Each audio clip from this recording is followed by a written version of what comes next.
তৎকালীন পাকিস্তানের অধিরাজ্য টুঙ্গিপাড়া, পূর্ববঙ্গ। খোকার ঘর আলো করে জন্ম নেয় চাঁদের মতো ফুটফুটে কন্যা সন্তান। টুঙ্গিপাড়া গ্রামের প্রাথমিক বিদ্যালয়ে শিক্ষা জীবন শুরু হলো সেই কন্যা সন্তানের।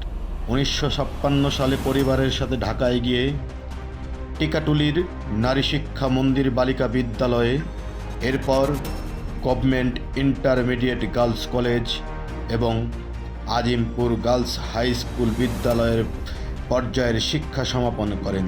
1965 সালে তিনি গভর্নমেন্ট ইন্টারমিডিয়েট গার্লস কলেজ থেকে ম্যাট্রিক পাশ করেন। ইডেন কলেজে স্নাতক ডিগ্রির জন্য ভর্তি হন। 1966-67 মেয়াদে ইডেন কলেজ ছাত্র ইউনিয়নের সহসভাপতি ভিপি নির্বাচিত হন। 1968 সালে বিশ্ববিদ্যালয়ে থাকা অবস্থায় বিবাহ বন্ধনে আবদ্ধ হন বাঙালি পরমাণু বিজ্ঞানী এম.এ. অজিত মিয়ার সাথে। 1973 সালে ঢাকা বিশ্ববিদ্যালয়ের বাংলা সাহিত্য থেকে স্নাতক ডিগ্রি সম্পন্ন করেন। বিশ্ববিদ্যালয়ে থাকাকালীন নারী হলে থাকতেন তিনি, যে নারী হলটি 1938 সালে ঢাকা বিশ্ববিদ্যালয়ের মহিলা ছাত্রাবাস নামে প্রতিষ্ঠিত হয়েছিল। পরবর্তীতে এবং বর্তমানে সেই ছাত্রী হলটি নারীবাদী বেগম রোকেয়ার নামে নামকরণ করা হয়। তিনি বাংলাদেশ ছাত্রলীগের রাজনীতির সাথে জড়িত ছিলেন। রোকেয়া হলের মহিলা ইউনিটের সাধারণ সম্পাদক নির্বাচিত হন। 1975 সালের 15 আগস্ট বিপদগামী কিছু সামরিক সদস্যদের অভ্যর্থনে তিনি স্বজনহারা হন। হ্যাঁ, আমি বলছিলাম বাংলা রাখাল রাজা, স্বাধীন বাংলার স্বপ্নদ্রষ্টা, বাঙালি জাতির জনক বঙ্গবন্ধু শেখ মুজিবুর রহমানের কন্যা জননেত্রী শেখ হাসিনার কথা। 1947 সালের 28 সেপ্টেম্বরে জন্ম হওয়া সেই চাঁদের মতো ফুটফুটে কন্যাই শেখ হাসিনা।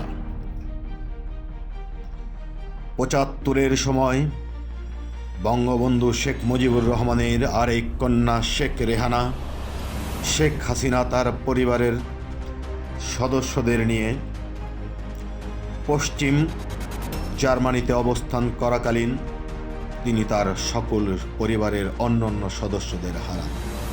সেই থেকে তিনি এতিম। তিনি পরিবারের সদস্যদেরকে হারিয়ে তৎকালীন ভারতের প্রধানমন্ত্রী ইন্দিরা গান্ধীর রাজনৈতিক আশ্রয়ের প্রস্তাব গ্রহণ করে দীর্ঘ 6 বছর ভারতের নয়াদিল্লিতে নির্বাসিত জীবনযাপন করেন। জিয়াউর রহমানের সামরিক সরকার শেখ হাসিনাকে বাংলাদেশে প্রবেশে বাধা দেয়। 1981 সালে 16 ফেব্রুয়ারি শেখ হাসিনা বাংলাদেশ আওয়ামী লীগের সভাপতি নির্বাচিত হয়। তিনি সভাপতি নির্বাচিত হওয়ার পরে 17 মে স্থায়ীভাবে স্বদেশ প্রত্যাবর্তন করেন।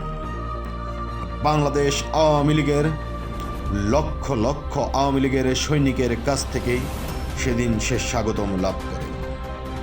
সেদিন থেকেই শুরু হয় শেখ হাসিনার সংগ্রাম আর সদ্য স্বাধীন হওয়া বাংলাদেশ নিয়ে পিতার স্বপ্ন বাস্তবায়নের কঠিন সংগ্রামী জীবন। 80-র দশক জুড়েই ছিল শেখ হাসিনা কারাবন্দী জীবন। 84 এবং 85 সালে তাকে করা হয়েছিল গৃহবন্দী। 1986 এবং 87 সালে সংসদীয় বিরোধী দলীয় নেতা হিসেবে দায়িত্ব পালন করেন শেখ হাসিনা। তিনি এরশাদের বিরোধী হিসাবে 8 দলীয় জোটের নেতৃত্ব দেন। তিনি এরশাদ সরকারকে চ্যালেঞ্জ জানিয়ে একটি নিরপেক্ষ সরকারের অধীনে সাধারণ নির্বাচনের আহ্বান জানিয়ে পদত্যাগ করেছিলেন। 1987 সালে নভেম্বর এবং ডিসেম্বর মাসে ঢাকায় একটি গণ অভ্যর্থন হয়। সেই অভ্যর্থনে শেখ হাসিনার সমর্থনকারী নূর হোসেন সহ বেশ কয়েকজন নিহত হন এবং এরশাদ সরকার নির্বাচনের পথ বেছে নেন। 1991 সালে বিরোধী দলীয় নেত্রী হিসেবে ভূমিকা পালন করেন। 1994 সালে নানা অনিয়মের বিরুদ্ধে সংসদ বর্জনের ডাক দেন শেখ হাসিনা। চরম আন্দোলনের মুখে তৎকালীন সরকার প্রহসনের নির্বাচন দিলেও পুনরায় শেখ হাসিনার নেতৃত্বে আন্দোলন গড়ে উঠলে 1996 সালে জুন মাসে শেখ হাসিনা সরকার গঠন করে। 2001 সাল পর্যন্ত শেখ হাসিনা ক্ষমতায় ছিলেন। এরপর 2009 সাল থেকে টানা ক্ষমতায় থাকেন শেখ হাসিনা। 2024 সালের জুলাই চক্রান্তে তাকে দেশ ত্যাগ করতে বাধ্য করা হয়। শুধু কি জুলাই চক্রান্ত? না, শেখ হাসিনার উপর 19 বার হামলা করা হয় এবং চক্রান্ত হয় অসংখ্যবার। শুভ জন্মদিন মাননীয় প্রধানমন্ত্রী জননেত্রী শেখ হাসিনা। আপনার ৭৮তম জন্মদিনে আমরা প্রতিজ্ঞা করছি 1981 সালের ন্যায় আপনাকে পুনরায় বাংলাদেশের মানুষ বাংলার মাটিতে সসম্মানে ফিরিয়ে আনবে এবং আপনার জন্য যোগ্য স্থান স্বাধীন বাংলার মানুষ পুনরায় আপনাকে ফিরিয়ে দেবে। আপনার ৭৮তম জন্মদিনে আপনার সুস্বাস্থ্য এবং দীর্ঘায়ু কামনা করছি। মহান আল্লাহ রব্বুল আলামিন আপনাকে দীর্ঘজীবী করুন। জয় বাংলা, জয় বঙ্গবন্ধু।